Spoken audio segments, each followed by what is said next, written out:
Balik na naman sa spotlight and death penalty sa Pilipinas.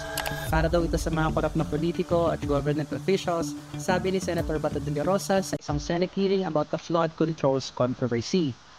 Pero ano nga ba ang ibig sabihin ng capital punishment o death penalty? At bakit mainit ang usapin na ito ngayon? Tara, pag-usapan natin. Ang capital punishment o mas kilala bilang death penalty ay isang parusa kung saan ang isang tao na nakatulan ng mabigat na krimen ay pinapatawan ng kamatayan.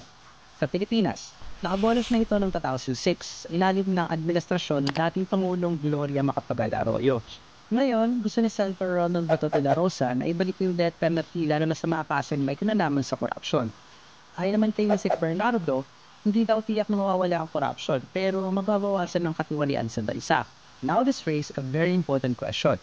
Makakatanong ba talaga sa atin ang death penalty kung sakaling maipatupad muli ito? Yung mga pro-death penalty advocates, kabilang si De La Rosa, naniniwala sila na death penalty ito laban sa krimen. Natatakot daw mga kriminal dahil pinakamabigat na parusa na ang naghihintay sa kanila. Kumbaga, may mind conditioning. Isa pa, justisya raw para sa mga biktima. Kung gaano kabigat ang krimen, ganoon din dapat kabigat ang kaparusahan. Pero maraming mga human rights groups at eksperto ang nagsabi ang death penalty ay anti-poor at so rich. Bakit? Una, access to justice. Kung mayaman ka kasi, siyempre kaya mo namang upahit ang magitalig na abogado. Kaya mong bumili ng oras sa korte at minsan kaya mong iwasan ng parisa dahil sa koneksyon.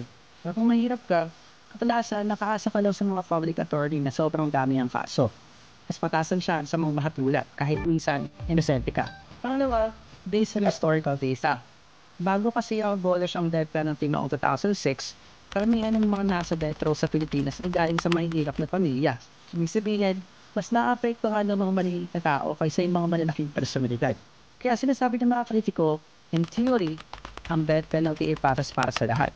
Pero in practice, mas mababa ito sa mga mayaman at mas mabigat ang parusa para sa mga mahihirap. Kaya ito ang mas malalim na usapin.